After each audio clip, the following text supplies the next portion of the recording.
এই প্রথম আমরা সেচ যন্ত্র আমরা বিতরণ করলাম। এর পূর্বে এই ধরনের সেচ প্রকল্পের আওতায় টাঙ্গাইল সদর চরবাসী পায় নাই, এই প্রথম আমরা গ্রুপ ওয়ারি 13টি গ্রুপের আমরা বিতরণ করলাম। এবং পাট, বীজ এবং সারও কিন্তু আমরা ইতিমধ্যে বিতরণ করেছি। আমাদের পর্যাপ্ত সার মজুদ রয়েছেন এবং যথার্থভাবে যাতে কৃষকরা সঠিক দামে সার পায় সেই ব্যাপারে সর্বোচ্চ তদারকির মধ্যে আমরা রেখেছি। ইনশাল্লাহ সার পেতে কারো কোনো অসুবিধা হবে না, পর্যাপ্ত মজুদ রয়েছে। আগামী দিনে এই প্রান্তিক কৃষকরা যাতে সব বিষয়ে উপকার পায় সেই ব্যাপারে আমরা সর্বোচ্চ পদক্ষেপ নিব।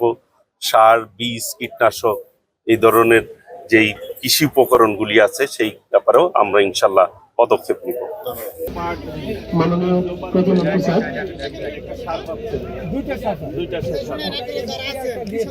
এক বিঘের জন্য বলছি আপনারা আপনাদের কৃষক ভাইদেরকে নিয়ে ব্যাংকের শাসন শৃঙ্খলাবদ্ধভাবে দ্রুত প্রকল্পের পক্ষ থেকে স্যারকে ক্রেজ প্রদান করছেন মাননীয়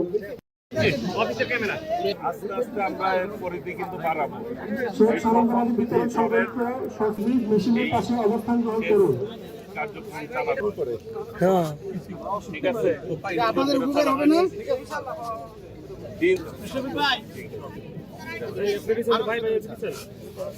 রক্ষণাবেক্ষণ করবে না, এটা তো আপনাদের উপকার হলো নাকি? সেচের জন্য উপকার হলো, কৃষি কাজের জন্য উপকার হলো, কাজে এটা শুরু বেশি পান এই ধরনের জিনিস পান।